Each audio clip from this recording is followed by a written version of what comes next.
அயர்லாந்துக்கு எதிரான T20 தொடரில் உலக சாம்பியனான இந்திய அணி 2-0 என்ற கணக்கில் படுதோல்வியை சந்தித்திருப்பது கிரிக்கெட் உலகில் மிகப்பெரிய அதிர்வலைகளை ஏற்படுத்தியுள்ளது. அயர்லாந்து மண்ணில் இந்திய அணி சந்தித்துள்ள இந்த முதல் வரலாற்று தோல்வியை காட்டிலும் IPL தொடரின் ஆரஞ்சு தொப்பியை வென்ற 15 வயது இளம் வீரர் வைபவ் சூரியவன்ஷிக்கு ஏன் பிளேயிங் 11இல் வாய்ப்பு மறுக்கப்பட்டது என்பதுதான் இப்பொழுது மிகப்பெரிய விவாத பொருளாக மாறியுள்ளது. இது தொடர்பாக இந்திய அணியின் பயிற்சியாளர் கௌதம் கம்பீர் மற்றும் அவரது குழுவினரின் இரட்டை வேடத்தை முன்னாள் வீரர் முகமது கைஃப் பகிரங்கமாக தோலுரித்து காட்டியுள்ளார். IPL தொடரில் 776 ரன்களை குவித்து 237 என்ற மலைக்க வைக்கும் ஸ்ட்ரைக் ரேட்டில் மிரட்டிய ஒரு வீரரை பெஞ்சில் உட்கார வைத்திருப்பது எந்த விதத்தில் நியாயம் என பலரும் கேள்வி எழுப்பி வருகின்றனர். இந்த தொடர் தொடங்குவதற்கு முன்பே பேட்டிங் பயிற்சியாளர் சித்தான்ஷு கோடக் வைபவ் சூரியவன்ஷி தனது வாய்ப்புக்காக காத்திருக்க வேண்டும் என்றும் உலகக்கோப்பை வென்ற தொடக்க ஜோடியான அபிஷேக் சர்மா மற்றும் சஞ்சு சாம்சன் ஆகியோருக்கு முன்னுரிமை அளிக்கப்படும் என்று தெரிவித்திருந்தார்.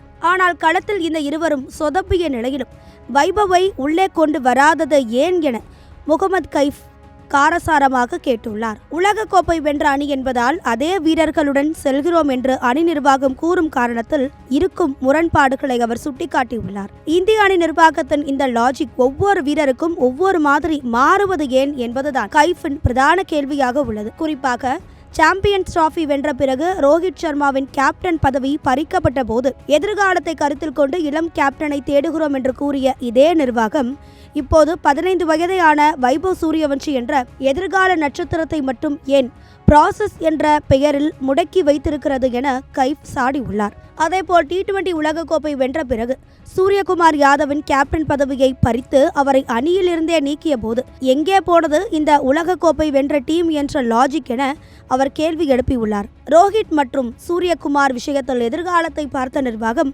வைபவ் விஷயத்தில் மட்டும் பழைய வீரர்களை கட்டிப்பிடித்துக் கொண்டிருப்பது அப்பட்டமான போலித்தனம் என அவர் குற்றம் சாட்டியுள்ளார். சுனில் கவாஸ்கர் மற்றும் ரவிச்சந்திரன் அஸ்வின் போன்ற ஜாம்பவான்களும் இந்த கேள்வி குறித்து தங்களது அதிருப்தியை பதிவு செய்துள்ளனர்.